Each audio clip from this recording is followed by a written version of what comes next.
Hey everyone, Stephen here, and today you'll notice I am in the reddest room in the world with the man who decided to wear red against a red background, and that is Mr. Fraser Stokes. Say hello, Fraser.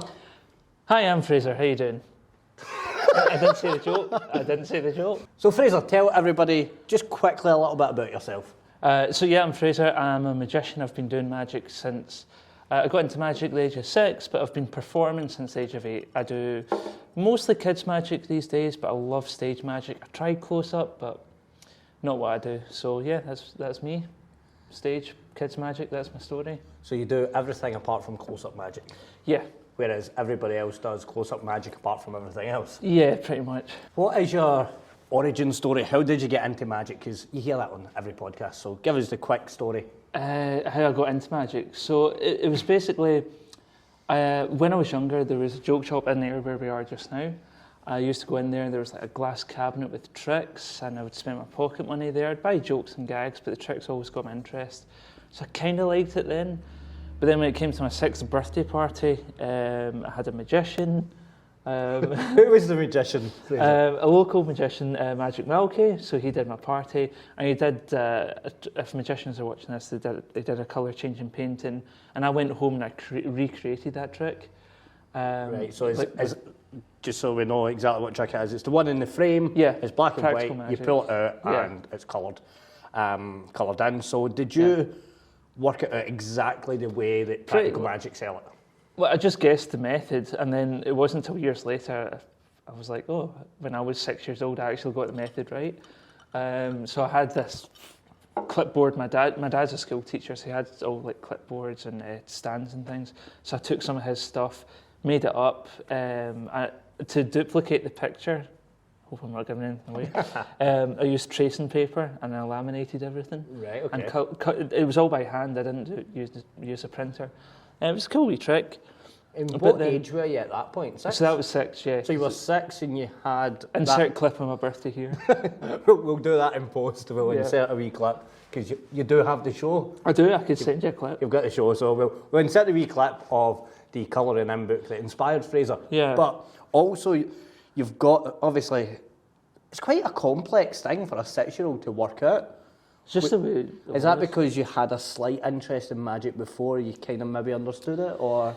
No, I always liked making stuff, so it was art was a big thing at that time. Not magic. It was just kind of it was more about performing, because I remember like dressing up and like being a clown. I always wanted to be a clown. So we can talk about that. But the trick was the picture I made was a coloured clown, a clown's face. Sorry.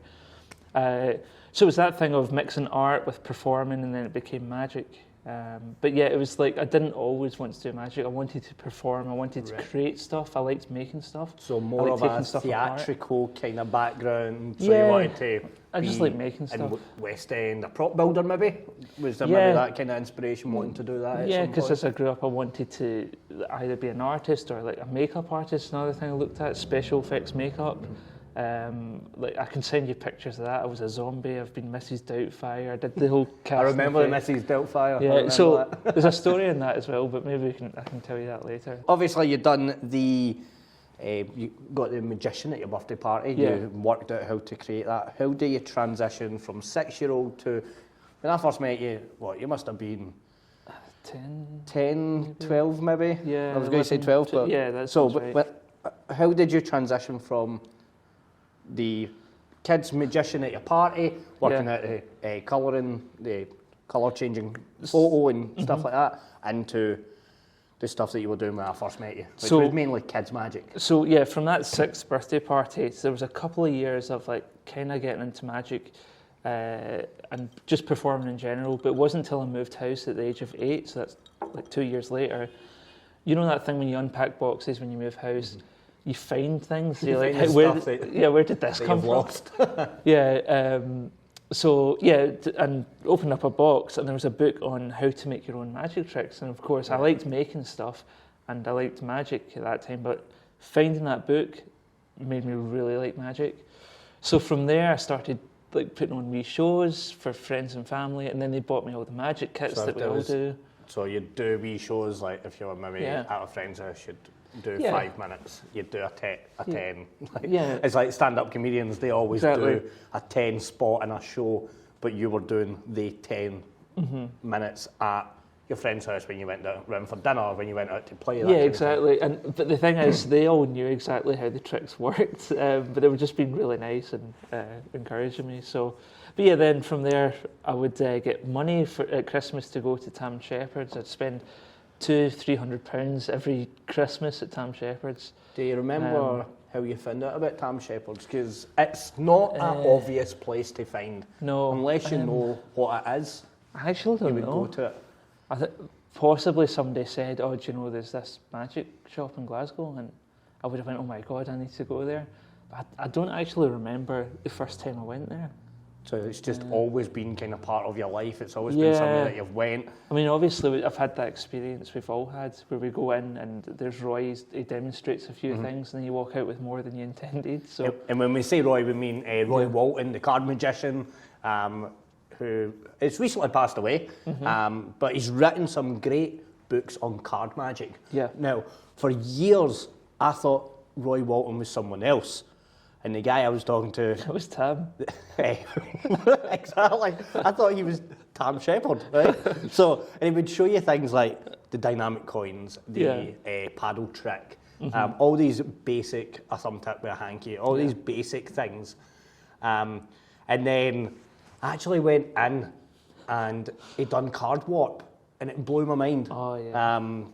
And then a couple of years later, I went in and actually spoke to him properly, and I was like, oh my God, this guy's actually not just a demo. He's not just doing all the, I'll say Hamley's style magic, because it's similar stuff that's in the magic sets with Hamley's. It's there just to sell rather than him being a proper magician. Yeah, so what kind of stuff were you buying when you went to Tam Shepherd's for Christmas and stuff? Like, was there it was always card tricks, or no. did you avoid that? Yeah, it's not that I avoided it, it just never caught my eye. Like, and it's weird because I know a lot of people do close-up magic because it's the most easily accessible thing. You don't need loads of money, you know, and it's all in your hands. And you can take it with you. You can take it with you, but that never got my interest because I loved theatre and everything. So those big props, I'm like, you know, pack of cards are a big colourful prop. At a young age, it's the big prop that catches your eye. So I used to buy a lot of that stuff for that reason.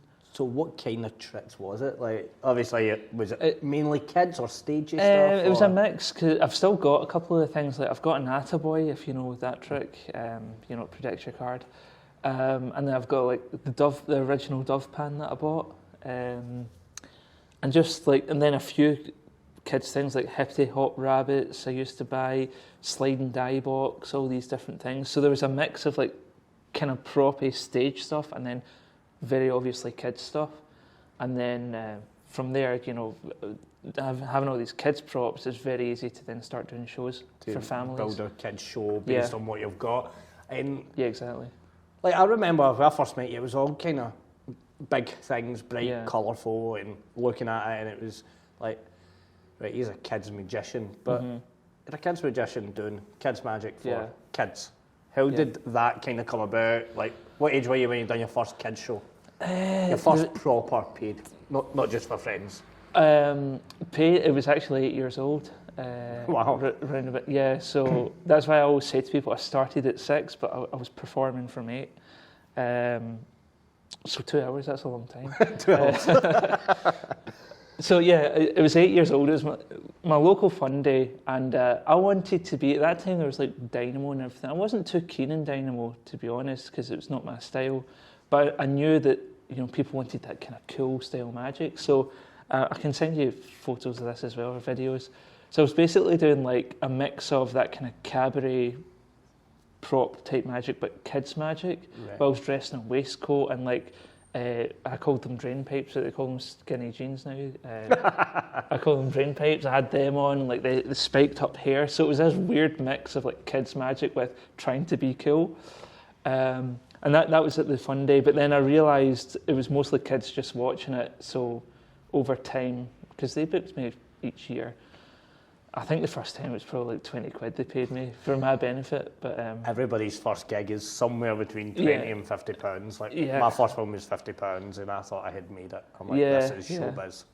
So it was really just from doing things like that each year in like my local school shows that you kind of play to the audience, and that's, I suppose so that's where more of the kids stuff came in, because that's who was actually watching the show. And obviously people were paying me for kids shows, and I realised, oh, there's money here, so that's why I did more and more, and I wanted to make it more of a quality product. So yeah, well, that makes sense. So one thing that I always say is that you're a time traveller, right? And I always say to Fraser, when are you from, right? Meaning, what time have you travelled from? And the reason I've always said that is because you've got an older look, even in your everyday life. I've got Skechers on. You've got Skechers on. You're under 30 with Skechers. And are these the Blackpool ones? Are these the famous Blackpool No, they're Skechers? not. Do you know they're still in the box? Keeping them good. So for context, Fraser bought a pair of arches. Skechers for Blackpool this year, and I think he told me about 30 times that he had bought these amazing Skechers. But I've always said that you're kind of like a time traveller, Yeah. because you've got an older style, and I can see that there's an influence from the older, kind of more theatrical performers, and that kind of comes into, obviously you're doing your kids show, you've built your kids show. Your kids show's bright yellow and really in your face in colour, and that's obviously your inspiration from theatre and set design and stuff like that. But also, the magicians I saw growing up, it was all bright and colourful. It was like your traditional kids entertainer, like here's the prop, but I've just kind of changed it a wee bit. I think we grew up when kids entertainers were very over the top and very in your face, and knowing the kids entertainers that kind of inspired you and the people that we know, I can see where that influences came from. Yeah. But you're also not just a kids entertainer. You, as a kids magician, work under Fabulous Fraser, but you also have the sensational Stokes, who is very, I would say, very cabaret, like very old school cabaret. Like, how did you get into that, and how did that come about? I don't really know exactly. I just know that getting into magic, you start to discover the stuff that came before you, and I really liked that style of. I remember actually when I was in secondary school, they had a section of books that was on magic at lunchtime that I always used to read them. And a lot of it was talking about magicians in the past and how in their time, like, they were celebrities, not like they are now. Like, and that would be just for kind of timeline of magic history. What kind of magicians would it be like? Blackstone? Blackstone, but even earlier in that, like, are you talking about the older Blackstone or Blackstone Junior? Right? But yeah, so it'd be like Keller, Thurston, Houdini, those, so the ones those that you see in the classic posters. Yeah, exactly. So that's the whole thing of the sensational Stokes, because it was a play on that. If you look at the old posters, it would be like the incredible Thurston, the astounding Houdini. So I came up with the sensational Stokes, and that's why I wear the big mustache, the old clothing. So that's where that came from, and it was just always looking at stuff that came before. I never really followed what was coming out now, because I didn't do close-up magic. You and it was still all kind of close-up. don't. Like, I don't know. Like, I'll say if you saw this, and very rarely will you have saw the latest trick. Yeah. Like Blackpool, you do kind of gravitate towards the more second-hand, the older dealers, weird stuff. and you kind of avoid the more hip and cool kind of dealers. Yeah, it's just because I don't know if maybe I'm a hipster, but I feel like there's a lot of hype around these things, and then I would really need to judge for myself, because like, see if you go to a second-hand stall, they're not trying to force it on you. You can look at the thing, you can go, all right, that's what that does. But if you go to the stalls with the latest product, they're like, oh look, ours is the best thing. You need to buy this. It's like trying to convince you too much. Ah, right. Okay, I've never actually thought of that. It's really like, you know, snake oil kind of salesman type thing. Right. It feels like that. So I suppose it's just naturally came about that, I don't know, there's loads of influences, and that's how I started doing the older magic. And I loved a Jimmy Craig lucky bag. Craig lucky bag. For those that don't know, there's a dealer in Scotland called Jimmy Craig, and he'll literally sell you a bag of just random stuff for a couple of quid. Yeah. And the amount of lucky bags Fraser has bought, I got one of my favourite tricks in it. It was a bag. So good. And you said, think of a vegetable. You turned it inside out, it became a carrot. Brilliant. Unfortunately, I no longer have that because a comedian called Gary Fauld's done it in a show that me and Fraser done together, and Gary decided to keep it. I don't think he's ever done it since. So obviously you've got the sensational Stokes character. Have you got a background in theatre? Like, because you're really expressive in your performance. Like, you have a kind of style where you can stand and not do anything, but there's something happening. Where does that kind of come in? Before I talk about my education and like the degree I got in theatre, when I was younger, I went to about 3 different drama classes at the same time. Right. Actually, it might have been 4 because That's real magic. So it was like 4 days a week, 3 days a week, whatever. Because I think to like my grandparents and my parents, it was very obvious that I enjoyed performing. But yeah, so I used to go to like 2 kind of standard youth theatre classes, but then one of them was actually the RCS in Glasgow. Right. They did the RCS, for those that don't know. Royal Conservatoire Scotland, I think that's right. I hope that's right.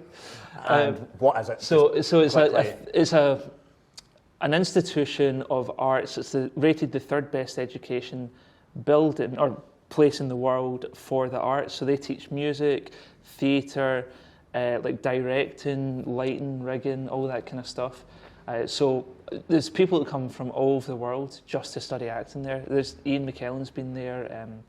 Other famous people I can't remember right now, but really big. David Tennant. A lot of singers, like classically trained singers. A lot of people that are massive in like West End and Broadway have at some point had some involvement with it. So I went to just a youth thing. I was maybe like 6, 7, whatever.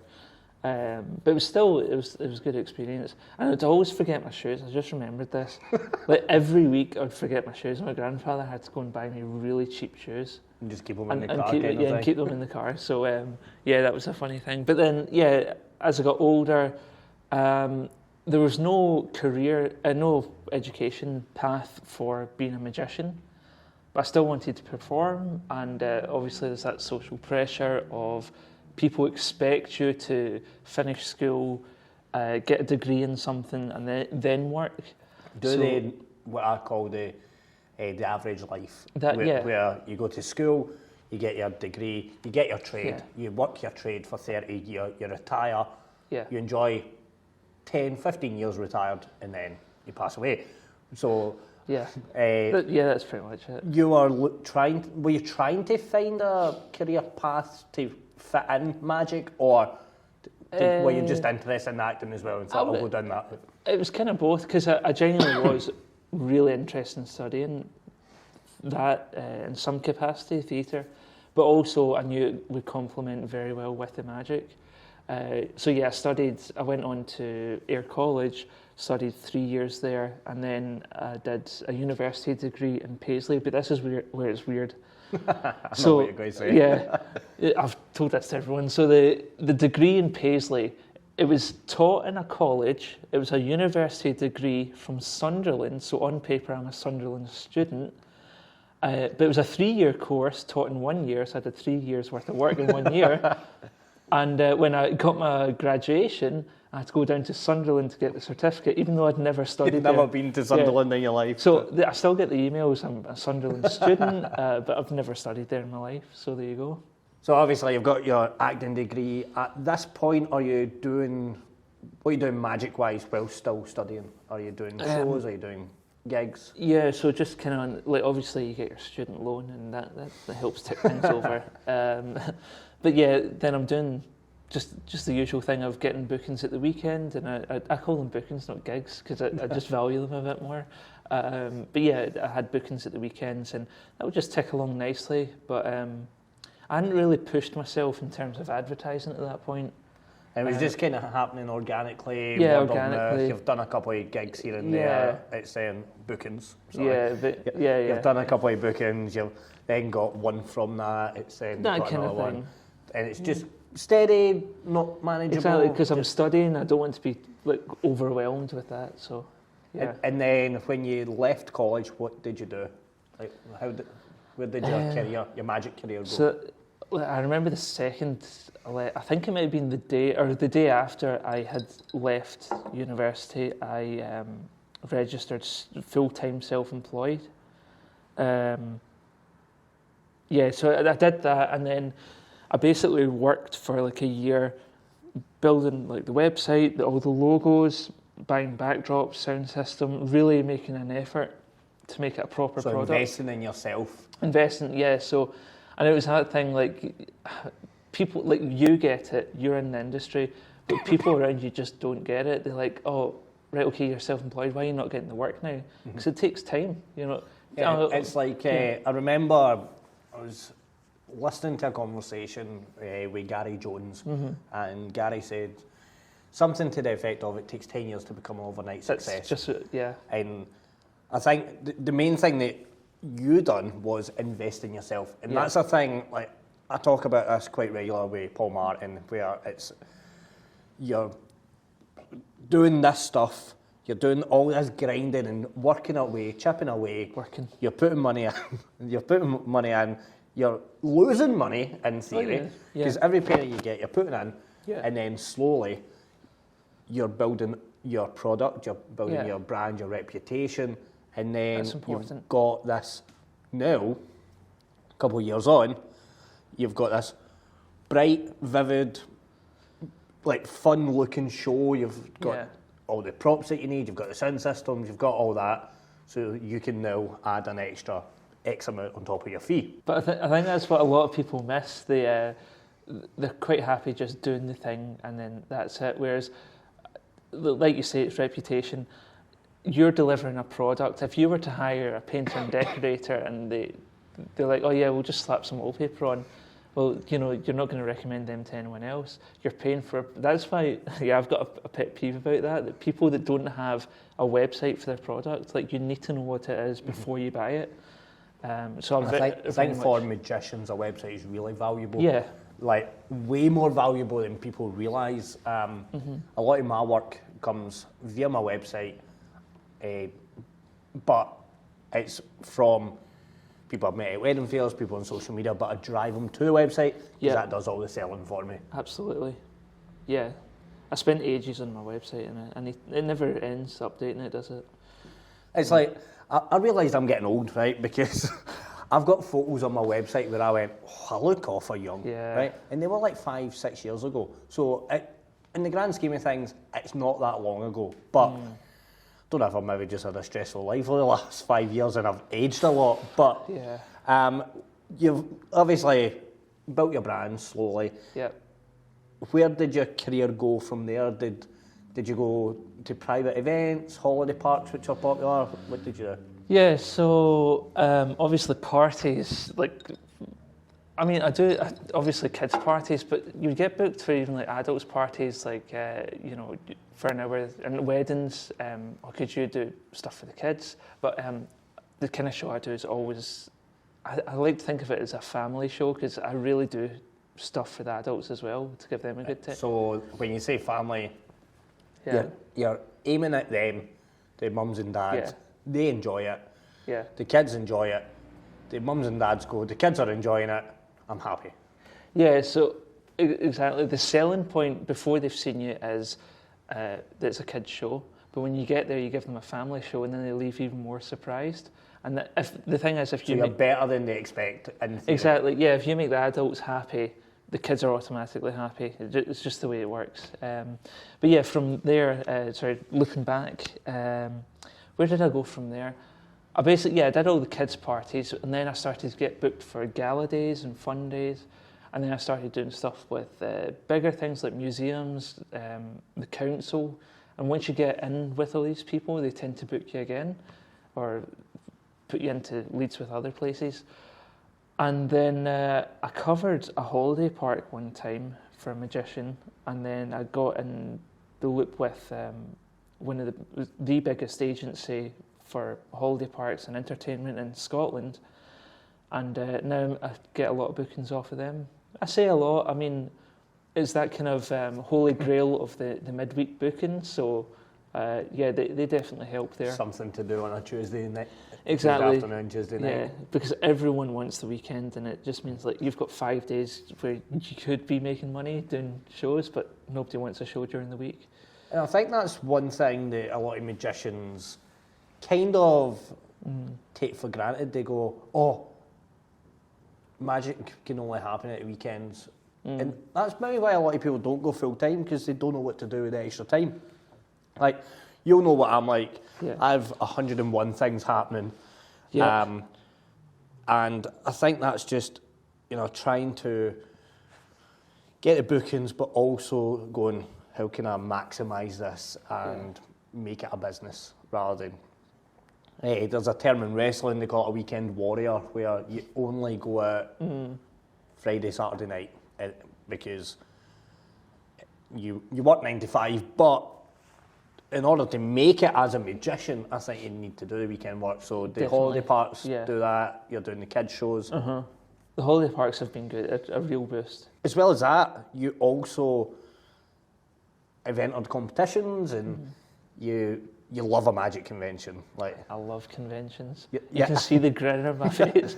I love a convention. Fraser, really, enjoys the shows probably more than the lectures. Yeah, I love watching other performers, and that comes from acting. Sorry if I'm cutting you off here, but it really is like, we were taught, but I suppose I learned it myself anyway, but we were taught, go and watch other performers. That's the best way to learn. Because, you can pick out their flaws, but also see what they're doing very well. And then you just work from that and build up what you need to do. But yeah, I love watching a show. I love watching magicians. One thing that you've done is you've entered a couple of competitions. One big competition, we'll say, is the IBM for the British Ring. Yeah. How did that come about? Why did you enter it, first of all? I'd done the SAMS competitions at quite a few years. So and then SAMS being the Scottish Association of Magical Societies, which we'll talk about in a wee bit. Yeah, so that's the organisation in Scotland. They do a convention every year. And so I used to enter their competitions a lot. Well, before that, actually, I entered their club competitions, and I got a taste for it. I'm like, oh, I've won an award. Maybe I can do more. So I did. Maybe I can put it on my website and add an extra 0. Award-winning magician. I'll add an extra 0. So you've done that. Yeah, and then I did the convention one. And my first award I was pretty young. I was like 12 or something, which is good to, get you excited for more. An award-winning magician at 12. At 12, Michael Nettle won that year as well. And I did the convention one, but then I'd won a few. I think I won the first prize, and then, so I won the first prize at SAMS, and then Oliver Tabor caught wind of this, and I was at Blackpool Convention. I went to the Ruskin, and Oliver he had just became the competition organizer, right? So he was looking for people to enter, and he's like, "Oh yeah, you should come and enter IBM British Ring." I don't even know if I heard about it or thought about it or what. I'm like, yeah, okay. And that was Greenock, which was ideal because it was basically Glasgow. So, and I won third prize that year with the Sensational Stokes. Right, and what was the act that you had done? So it was like Parasol Productions and like card things and like just a lot of kind of cabaret style magic. And a lot of... it was there was a lot of influence from a couple of people. Hey, who were the influences, Fraser? So obviously, like I talked about earlier, there's the influence of like old magicians and that kind of look and everything. But then I loved two particular acts. I loved the energy of Hans Klok. I actually wanted to be Hans Klok growing up. I love... He could walk onto a stage and everyone thought it was the best thing ever, right? And I wanted to emulate that energy. So that's where the whole hey thing came from. And the other person was Jeff McBride, because I started getting into card manipulation at that point. He's the first person everyone goes to. And I liked his stage presence and energy as well, and very theatrical. So if you look at that act, I think it's on YouTube, you can see there's a lot of influence of those two people. Although now I'm totally different to them, I think. I hope. At the IBM, you obviously came third. and with the sensational Stokes, Jeff McBride, Hans Clock Tribute Act. Where did you go from there? What did you do? So I got the taste for that, and I really enjoyed that convention. It was a nice halfway between the chaos of Blackpool and the chilled out thing of Sam's, so it was that nice middle ground. And I thought, you know what, I'll enter again. I thought I could have worked in that act and made it better, but then I ended up coming up with something entirely different the second year, which is Hamish, you know, the clown act. So Fraser does a sad clown, is what I like to call it. And what was the inspiration for that? Like, it just came out of left field. There was actually a few things. Going back to theatre, there was a show that I'd always wanted to see. I liked Cirque du Soleil and all that kind of stuff. Binge watched that on YouTube. And then I ended up discovering this act called Slava Snow Show. And I'd seen this show live, and I just loved it. So I wanted to do an act that had a lot of emotion, no talking, but it told a story, and you don't need words to tell the story. I love that. I love that in theatre. So that's obviously something from your theatre background. You've learned, and I said earlier, you've got facial expressions, and there's always something happening in your show where you might be going to pick up a prop, but it's not just, I'm here, here's the prop, walk over, pick up. There's maybe the way you move or the expression, you look at it, interact with it, then pick it up. So you can see that in Hamish, even though Hamish has no expression. Like, I would say he's got no expression whatsoever, but he's got so much expression at the same time. I think people can tell what the character's thinking, and that's I hope that's. But there's actually, I was just thinking there's two more influences going back to, like I said, when I was younger, I wanted to be a clown growing up before I was a magician. So that it was basically reliving that thing as a childhood dream, being a clown, and this was the way I could do it. And I forgot my other influence, but yeah, there's an amalgamation of things. Like the makeup, I wasn't going to be a clown for that act. I originally had it as a plain, everything was white. It was just going to be a blank canvas. But then I realised by having makeup of a clown, it totally emphasises the expressions, makes it more interesting. Your makeup isn't done like a traditional clown. In fact, I would say it's done upside down, because clowns are happy and cheery, and you make it look sad. Yeah. And even the makeup looks sad. And one of my friends said to me, see, when Fraser's got the makeup on and he smiles, he still looks sad. Loads of people say that. There's a video of me winning the award, and I'm like, really? Like, this is great. But people are like, wow, he looks so depressed. But yeah, so again, it's just that thing, makeup totally emphasises your expressions. And I could have done that act without it. I don't see it necessarily as a clown. It just, it's a way of emphasising your face, and it happens to look like a clown, and I put the red nose on. That's just the way I see it. So, yeah. So you... Second prize. Second prize that year. Yeah. And then did you enter the following year? Yeah, because I got a lot of compliments, and people were like, oh, I thought you would have won that. Yes, what you should change. You went away, worked on it. Yeah, so I went away and worked on it in my hotel the night before the competition, as we all do. No, I tweaked things, and there's things I took out. I've still got loads of ideas that I need to add into it one day. But yeah, I went back the following year, and I won first prize with the same act, because the rules are you can enter with the same act as long as you don't win first prize. Right. So okay. I can't enter with that act again now. Even if I changed quite a lot, it would still be at core the same act. Pretty much the same act. So yeah. One thing that I've realised about the Hamish act, and I said to you, like, me and Fraser done a show with 4 other magicians at Webster's Theatre called The Delusions of Grandeur. There's information on the channel about it. There's videos of me and Fraser promoting it. But one of the things I said... Okay, there you go. So one of the things that I said to Fraser was, you got no reaction to that act.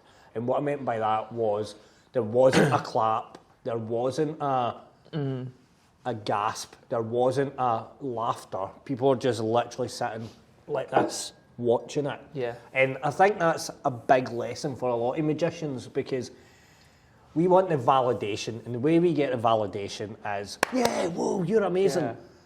But when you actually watch the audience, because the show was videoed, and I said to the videographer, did you get a clip of any of the audience during Fraser's act? And he went, no. Wow. And I was like, well, I'm not paying you for that, James. So I remember going, I'm really gutted, because I wanted to actually show Fraser that point, because I was standing behind the curtain, because Fraser closed the show, and I could just see maybe 5 or 6 people, and it was just the way they were literally on the edge of their seat. And I think that's maybe from your theatre background as well, where you've learned that the emotion is probably more than what's happening. Absolutely. And this is a big thing about my whole ethos and everything I do. For a lot of magicians, it's about, oh, look at what I can do. I'm amazing, isn't this great? But for me, it has always been the number one thing, that if I'm entertaining the person or giving them an experience, I use that word a lot, it's about giving them an experience.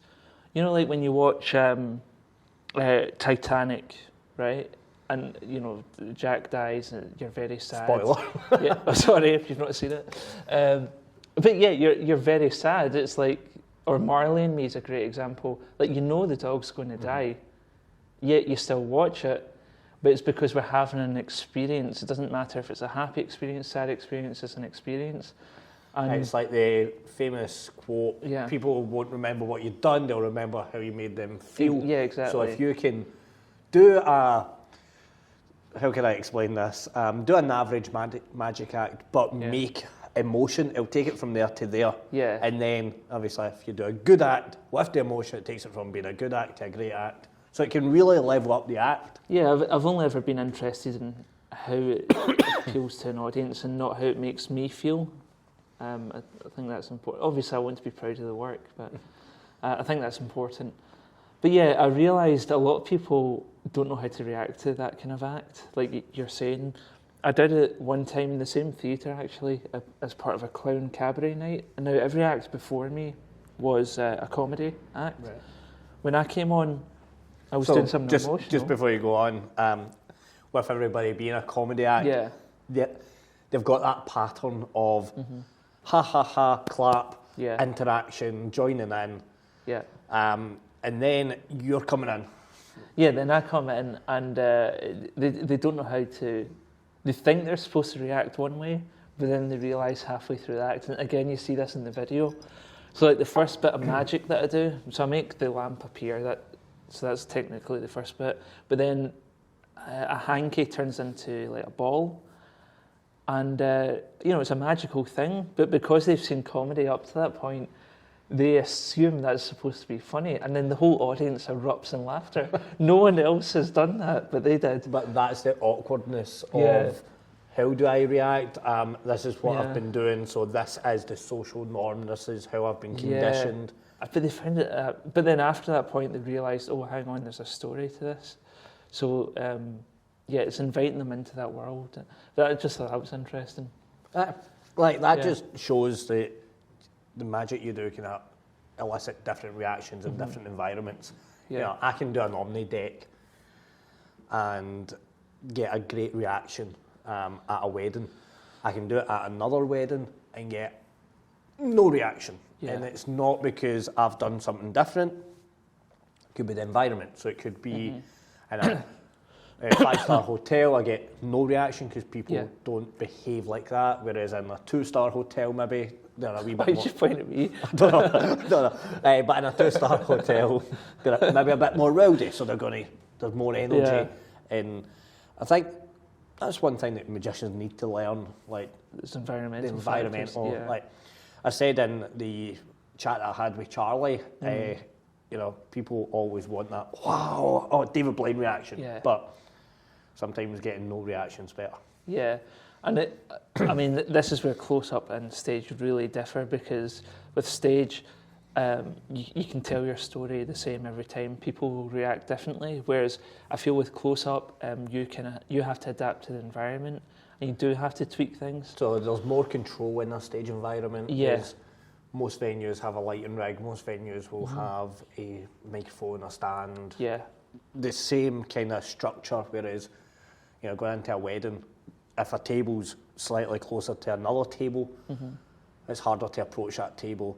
You might get this table getting involved. If they're further away, they might not. Yeah, and that's why I enjoy doing stage so much, because I'm a control freak. No, because it's that thing of, with close-up, if things start to go wrong, it's you and that person, that you can't really escape that scenario. On a stage, and this is what's great about holiday parks, people are scared of holiday parks, thinking, the audiences are crazy.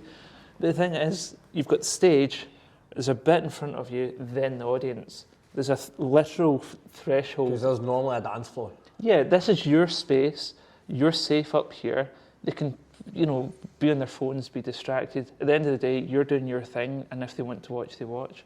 There's no confrontation. It's a great place to be, the stage. You're totally in control. So after you won the IBM, Yeah. the third time, so you entered it.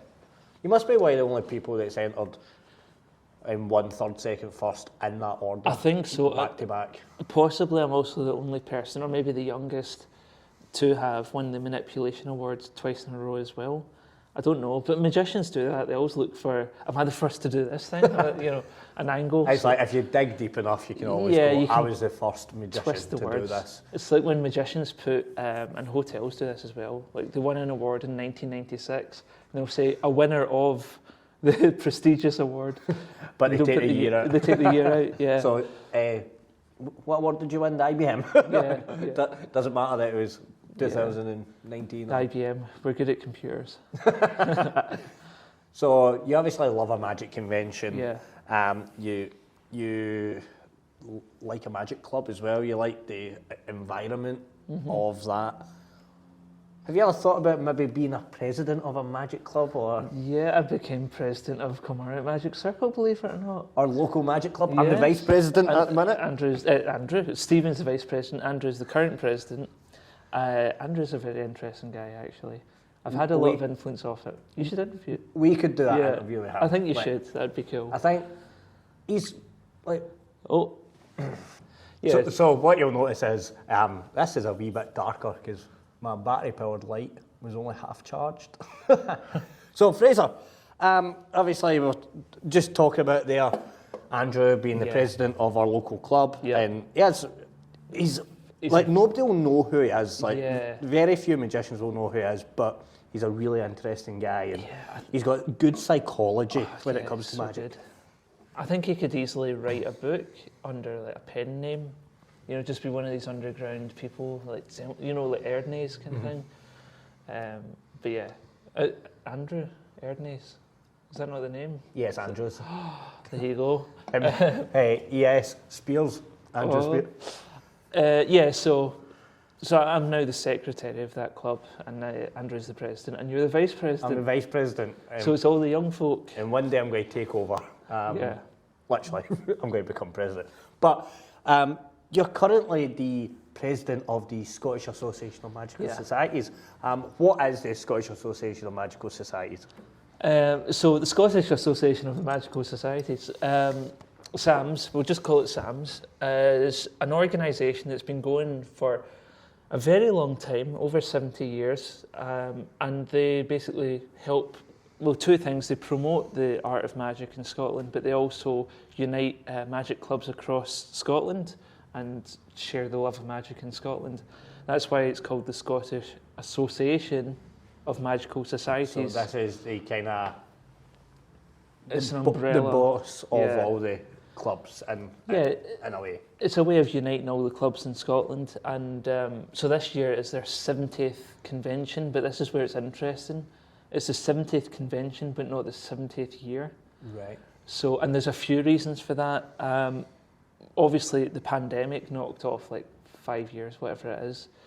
And then when it first began, now I'm not going to get this exactly right, but when it first began, they were an organisation for a few years before they started doing conventions. Right, okay. So it was, I think it was honestly like 4 or 5 years. So it's probably like 80 years old, this thing. Right, okay. Close to that. I've probably got that wrong, but it's definitely older than 70 years. So that's quite interesting. And back then, presidents would be like presidents for 4 years at a time or 2 years at a time. And there's some big Scottish names that have been presidents. Yeah. One being John Ramsay was a president. Yeah, I mean, Ramsay's quite a long name. I need to write all that out. But those that don't know, John Ramsay is the guy for Yeah. the Ramsay Subtlety, really good cups and balls.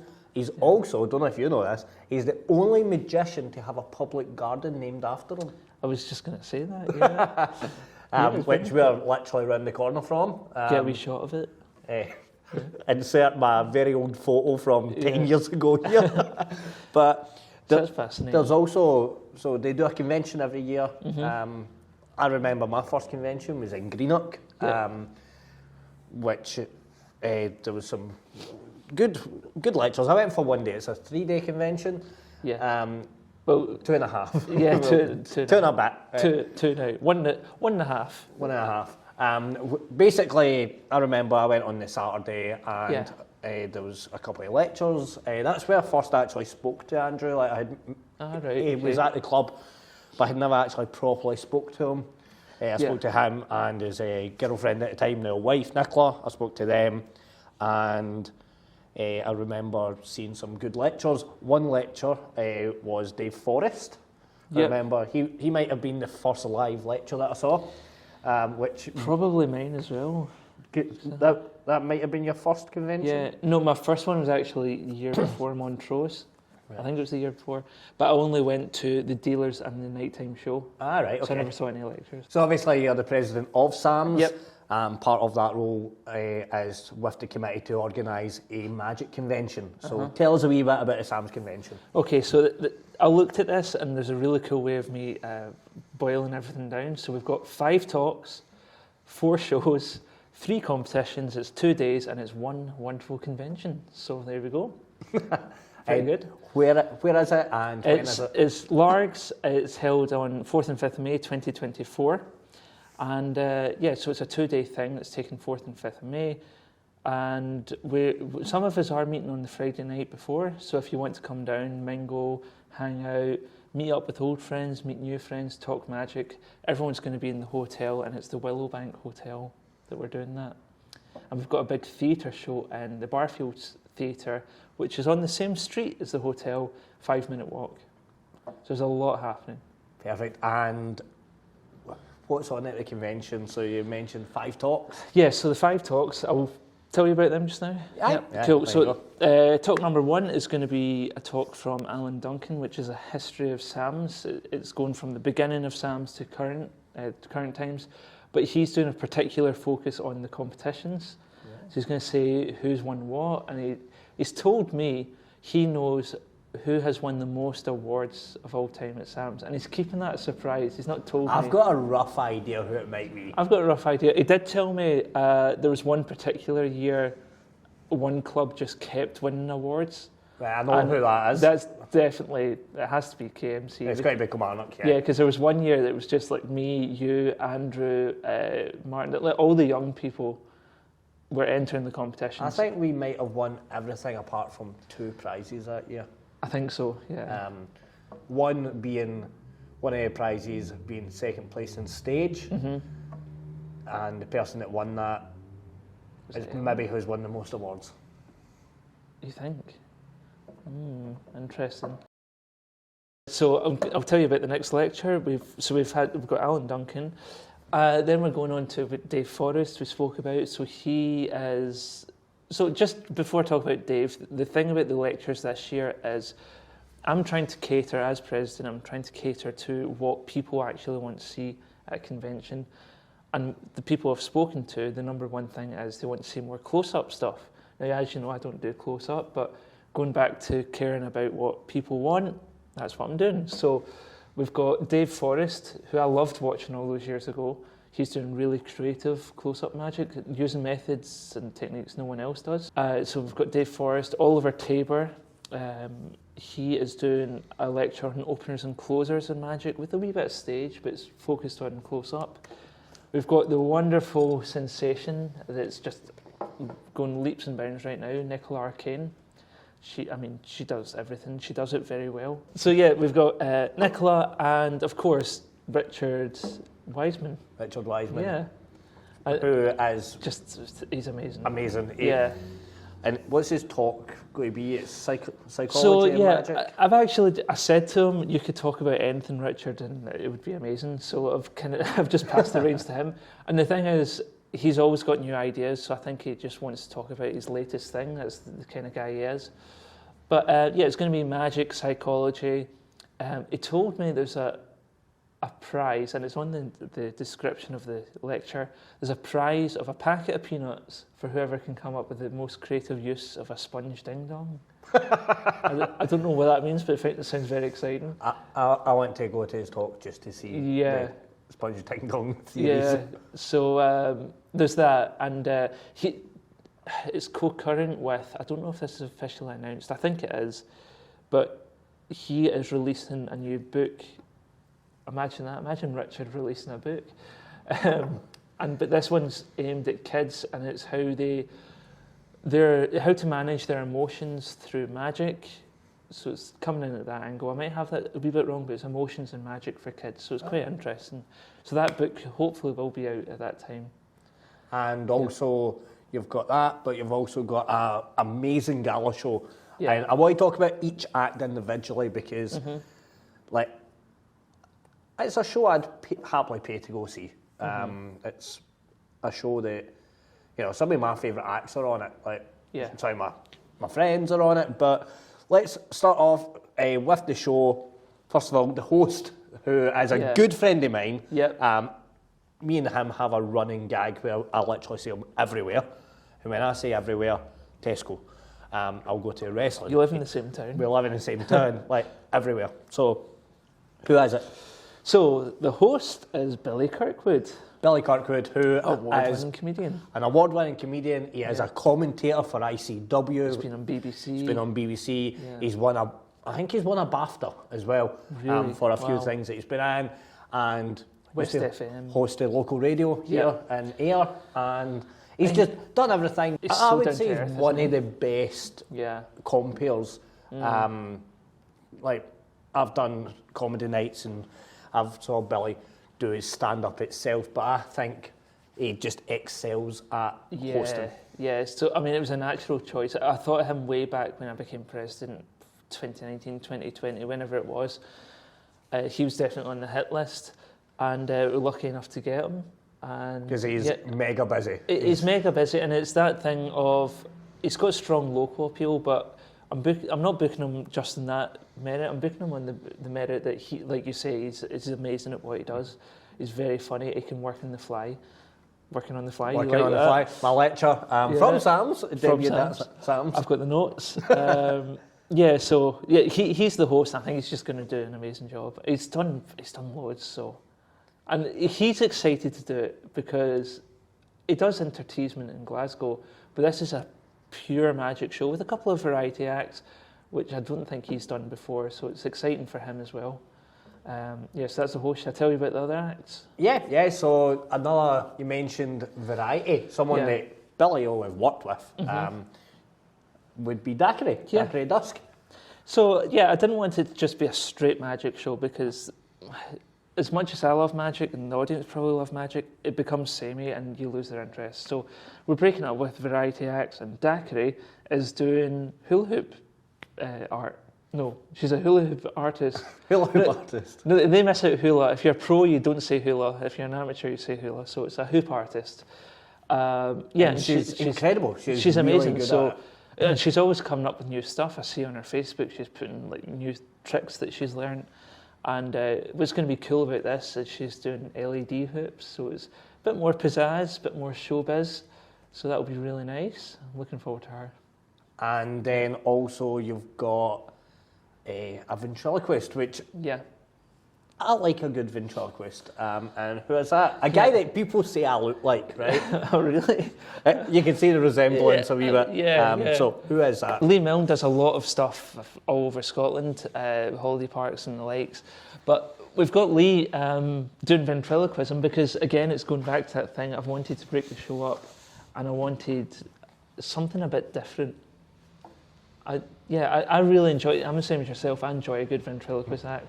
I think it just completes a show having not a circus act, not a like comedian, not somebody doing magic, but somebody that has a different skill set. And he definitely fills that spot. I think it was Garrett Thomas that said the reason that the variety acts do so well in a gala show is you've spent a full weekend watching magic. Yeah. You've got a cup and it can only take so much in. And then when you have that release, you pour a wee bit out. And that's why the ventriloquist, the variety acts, the juggler, the clown, whatever, that's why they do so well in a magic gala show because they're different. Yeah. And it's not magic and you've consumed too much, so it's like that release. So I think Leo do really well in the gala show. Yeah, in the context of a show, putting the convention aside, it helps the show flow. You need those acts. I think, Lee will do a good job.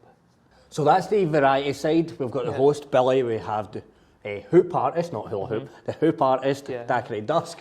Also have Lee Milne doing his ventriloquism. One more variety act. One more variety act. Rebecca Foyle, who... The other half of Taylor and Rebecca Illusionists. Like, Taylor Morgan and Rebecca Foyle. I need to use their full names, I've been told. Like I've met Rebecca a few times, and I don't know, I had a very, she's so down to earth. I thought, she's not going to be great. Then I saw her. Oh my God, she is incredible. Like that, I've actually put in the poster. She never told me this, but I put flawless skill act because that's the only way to describe her. She is a flawless skill act. She doesn't put a foot wrong, but she does more than just the thing that she's going to do in the show. And what is she doing in the show? So she's doing Levy wand, and I found out. I'd seen a picture of it or a video online that she does that. And I thought, oh well, that's great for a convention. But I found out that's only a new skill. It's her new act. So this amazing act is her newest act. So what is her older act going to be like? The ones that she's done 101 times. But she does I think she does poi. She does fire art. She does all the fire breathing. But she's just so professional. She's so good. I think I went on Instagram the other day. I didn't realise how big a following she had. She's got 15,000 followers. I may have that wrong, but I tagged her. I'm one of them, I think. I tagged her because she doesn't have a page or anything, but I think she's one of these people that her talent sells itself, and people that know her will book her. Yeah. And then you've mentioned someone else there. She's one half of Taylor Morgan and Rebecca Foyle. Yes. So Taylor Morgan, he's got a solo spot he's doing. I'm not going to reveal too much, but Taylor is incredible as well. Yeah. Again, Taylor was someone who I had met more sociably. Yeah.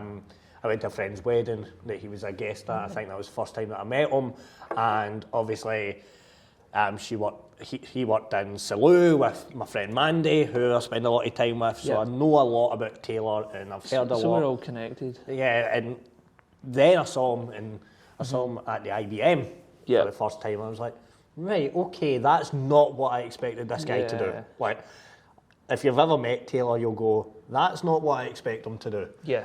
Because, I had an expectation that just from his character and personality and social, I'm like, he's going to be good, but he's probably going to be a comedian, he's probably going to be this, but he's not. But, I mean, his whole brand is wonderful magic, and that's what he does. Similar kind of to myself, although a different direction. I can see the kind of crossover between you two. Yeah, he does kind of theatrical stuff, but more in a traditional sense that, he doesn't use the costumes like I would, but he is a very theatrical performer. I could see you two working really well together to make a good act. Yeah, I think we could complement each other, and he told me about an idea. I'm not going to reveal it, but it's something that he is wanting to work on at some point, and it is proper theatre. It's got set and costume and everything, and a character. But yeah, what else is he doing? He's doing something else with Rebecca. So yeah, he's doing his solo spot, which is interesting. It's a competition act. I'm not going to say any more than that. And then they're doing a double act, which is illusions, wonderful magic, they call it. And yeah, I'm hoping for them to close the show, if not the first half. So they're going to be a big finish, and they're just going to cut each other in half and do loads of disappear and all that kind of fun stuff. But what's interesting about Taylor is, I think he presents them differently to other illusionists because he's doing a bit of talking and story in between each illusion, rather than just Hans Clock style, where it's like bam, bam, bam, here's an illusion, attacking the senses. Here's a big box, here's what it can do. Yeah, so there's I would say a bit more eye candy, a bit more interesting for the audience, a bit of story. It's good. As well as that, you have a phenomenal Irish act. I don't know where I was going with that, but she's really good. It was hard. Nicola Arcane, who has been on Sweden's Got Talent. Yeah, so that's what I was going to say. It's really hard to pitch her in the poster because obviously saying someone's a finalist from Sweden's Got Talent is a huge selling point, but she's from Ireland, so in the end I had to settle with star of Sweden's Got Talent instead of star from Sweden's Got Talent that is from Northern Ireland. You know, it's just too many words. So, but yeah, she's from Northern Ireland. She has entered Sweden's Got Talent. She became a finalist, but not only that, she's won loads of awards. I met her at the year I won first prize at IBM. She was in the competition with me. So there you go. I beat a Sweden's Got Talent star. Put on your website. Yeah. But she's amazing. She's an incredible kids entertainer. Like kids act. Like I don't like kids acts, right? And I saw her do it. Like it just doesn't appeal to me. Like I can appreciate a good act, but I wouldn't choose to watch one. Yeah. And I went to the Sooty show, and she was in the Sooty show. And I was like, oh, wow, this is amazing. She was really good. Yeah, it's funny because me and her spoke backstage at the competition and we think in a similar way, I think. She's like the female version of me and I'm like the male version of her, and to some degree. But she very much keeps her kids' stuff separate from the stage stuff. Like they're two separate brands and she does that on her Instagram website, same as myself. But she puts so much effort into each thing.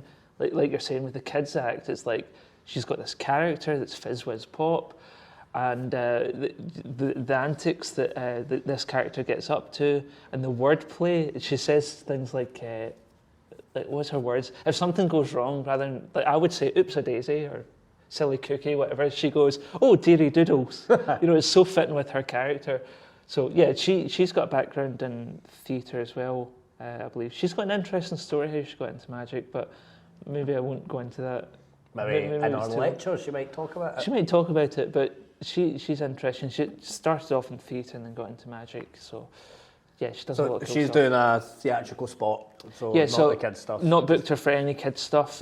She has done quite a bit of that at conventions over here, so I wanted to see more of her other stuff, her parlour material, her close-up stuff. A lot of her material, she has said, is stuff that she did at the Magic Castle. And the stage act she's doing in the show is elements of her Sweden's Got Talent act combined with new material that's part of a competition act that is I think that's the first place it's getting shown. Oh. So it's possibly, but yeah, it's all secret just now. Okay. So as well as Nicola, you also have Oliver Tabor, who I think he can just do everything. He's a god. Fraser actually fanboys over him, it's funny. I think Oliver knows this. I've told him to his face. But he's doing a bit of everything. That's really the best way to describe it. Yeah, the thing with Oliver is it's like the kind of acts I love watching from other countries that we don't get in the UK. Like I love that FISM style act, the European act, the type of act you get in like Asia. You know, a lot of the Korean magicians. Oliver's like the UK version of all that FISM style material.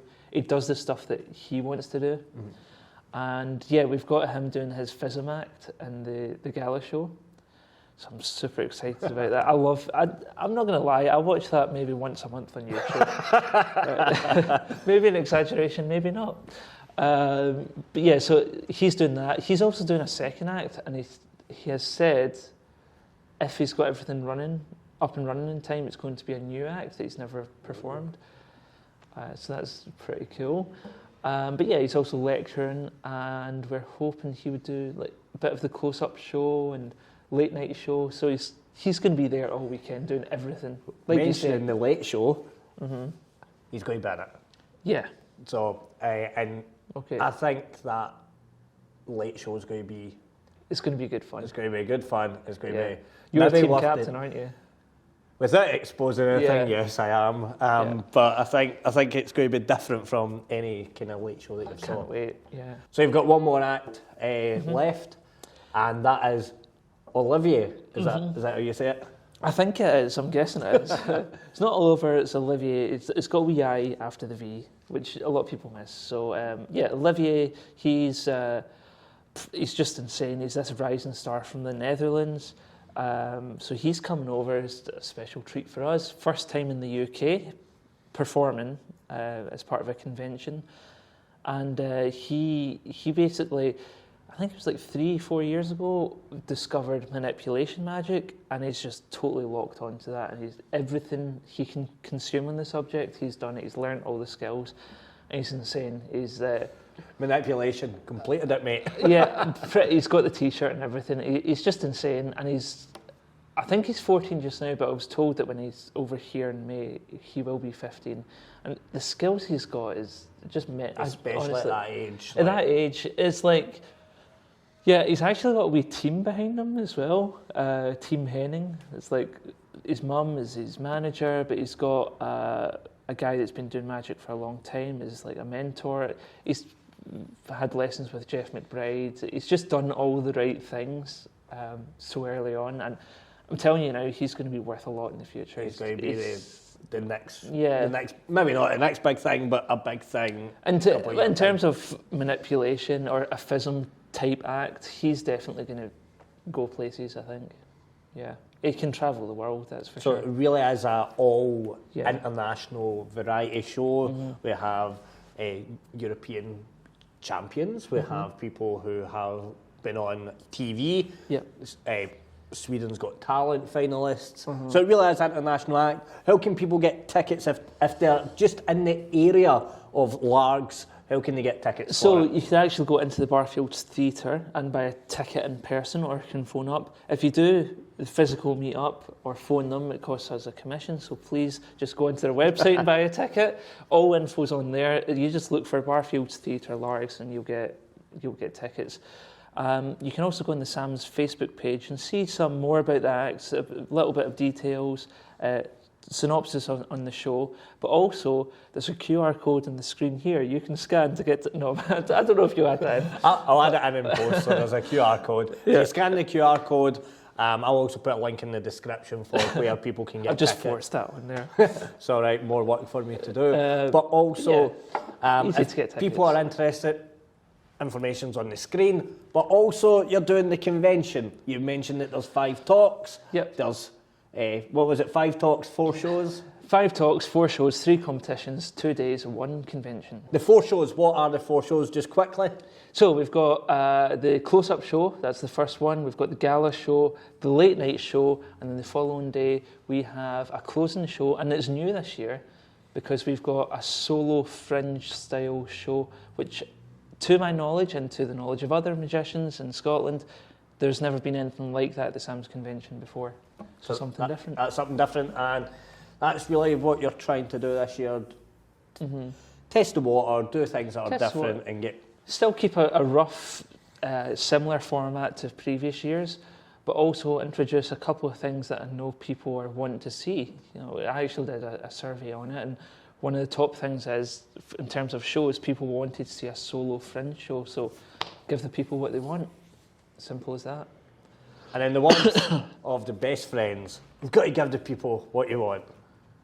Like 2 people will get that reference. Fraser's like, what is he on about? It's a wrestling thing. But so the 4 shows, we mentioned the close-up show, which is going to be hosted by, I call him the James Bond of magic, because literally he's got every gadget and he actually can do them really well. So that is George Spears will be hosting that.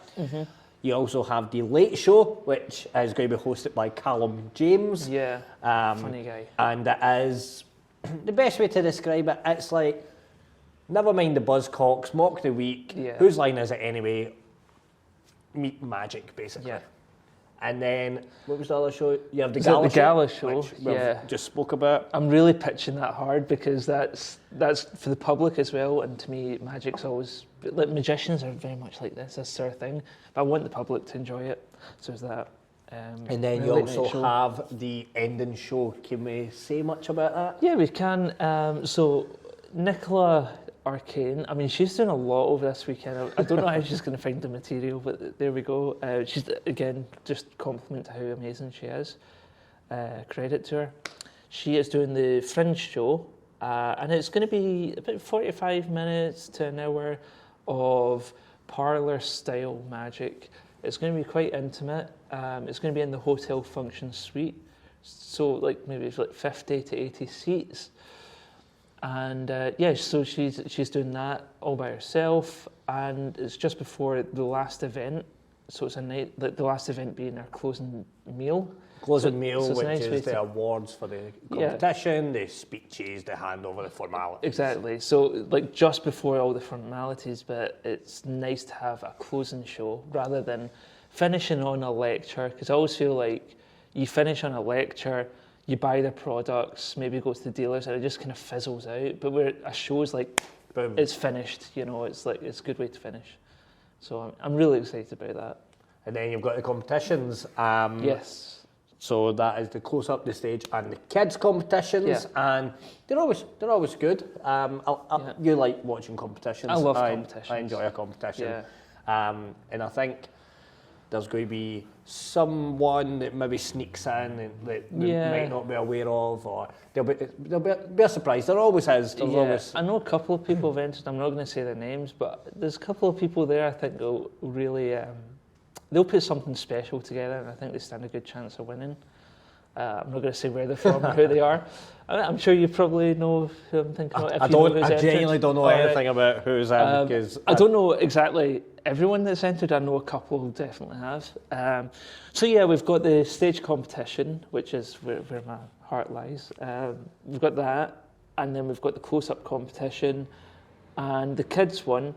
And now the thing with all these is when you win the award, you can call yourself Scottish Champion of, and then whatever category you've entered. Two-time Scottish Magician of the Year. Yeah, make sure. There he is, guys. Make sure you enter. You could be this as well. You could be this. You could be sitting in a pub, living the dream. Living the dream on a Tuesday afternoon on a battery dead white, just a grimy table covered in chewing gum. Great.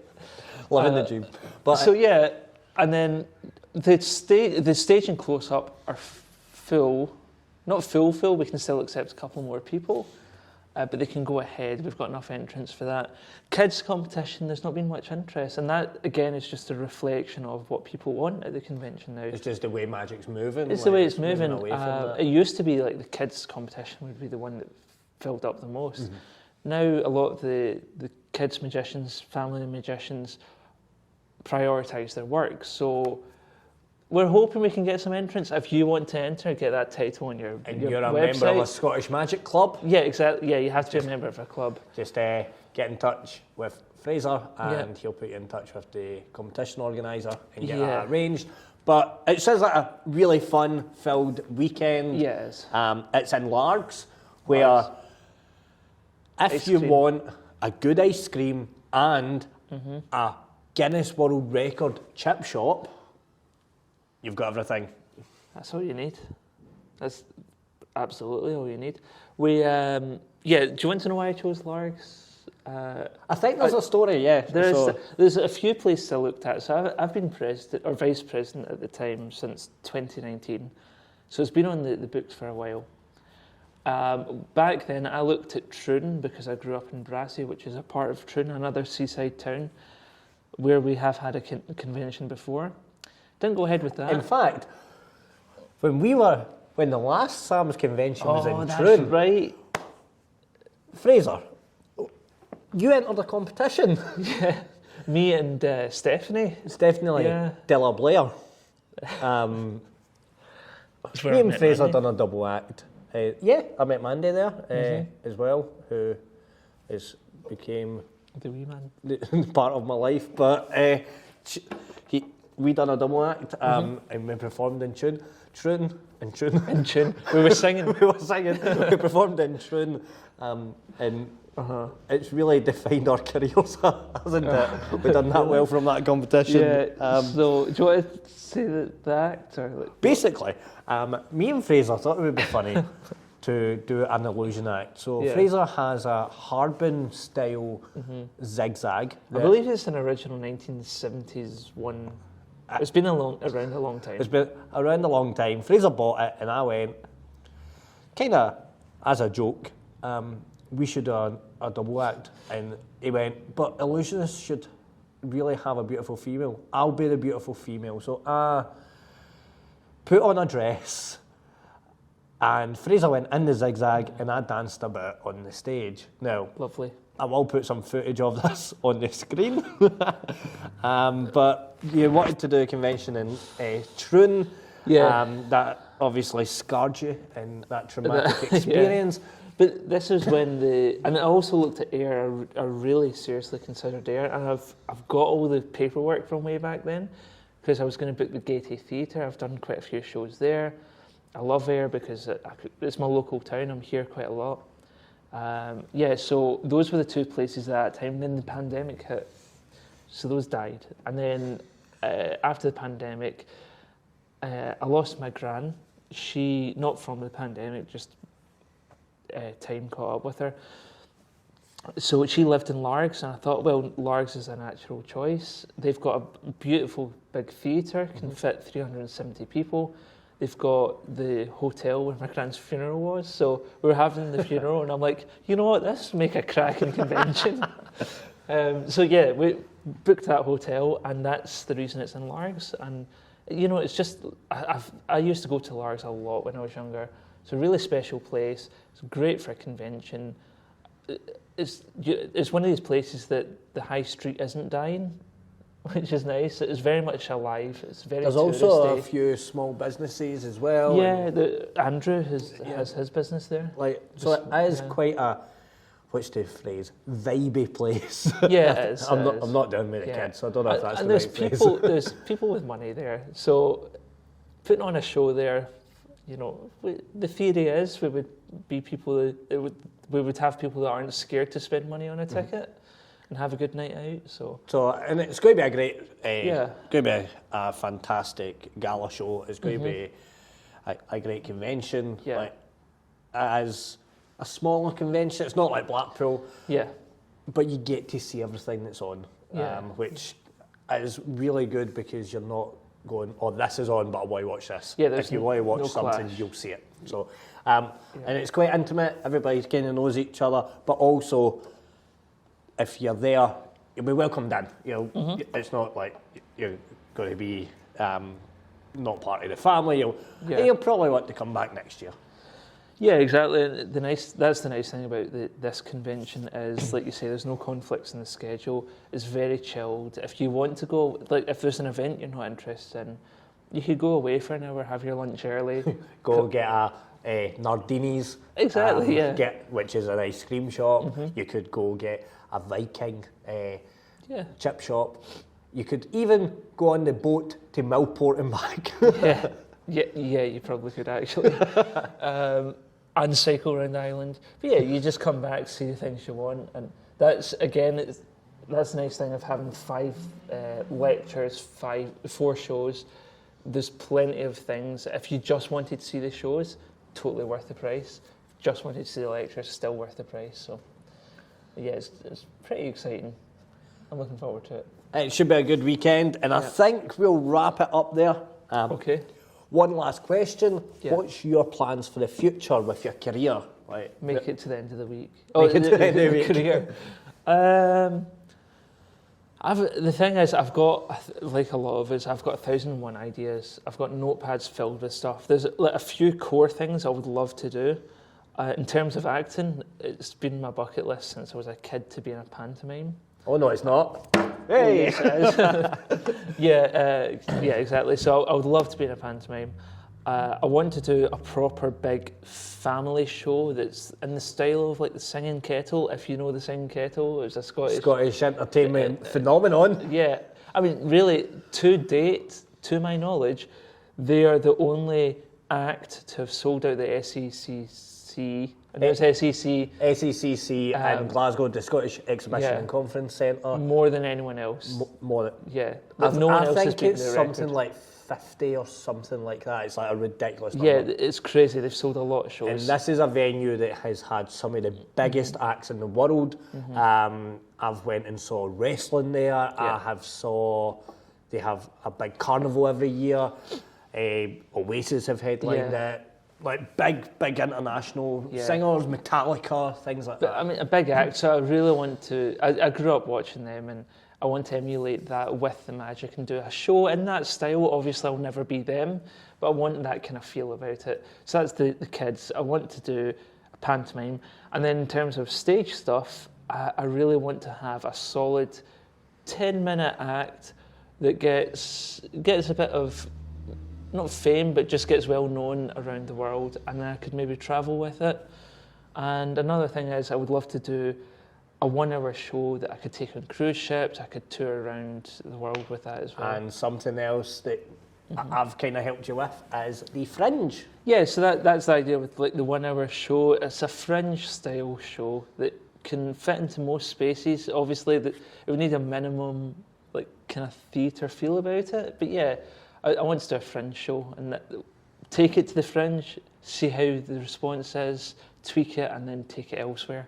Cruise ships, hire small theatre. There's something else that you've mentioned. You've done competitions. Yeah, my Hamish act. And so, what do you do with that? Yeah, so that's the like when I said like a 10-minute act. It would be the act. I would want to work on that, improve it, possibly at some point turn that into a full show. I've got loads of ideas that could make a full show. That'd be an interesting show. Yeah. I don't think it'd be a magic show. It wouldn't be a show with magic. Exactly. Like, so that's the way I've always seen that act. It's a lot of the stuff I do actually, it's magical moments. I use magic to enhance the show, the experience. I never really, although I call myself a magician, I've always seen it as a show that happens to have magic. So yeah, that's what I would do with that act. I'll make like 2 versions, like the 10-minute thing, then a full show. So there's a load of ideas. It's just time, but yeah. It sounds interesting. I can't wait to see I've got it. Loads of ideas. But that is the interview with Fraser. And as you'll see, he's a very interesting guy. He's done some cool stuff in magic. I'm not going to big him up anymore because look at the size of that head getting bigger. But if you have enjoyed the video, make sure you give me a wee thumbs up, click subscribe and switch the notification bell on because every time I post a new video, you'll be notified. Now Fraser, this is the awkward bit where the credits roll and we wave like we are on 70s TV. Same bat time, same bat channel.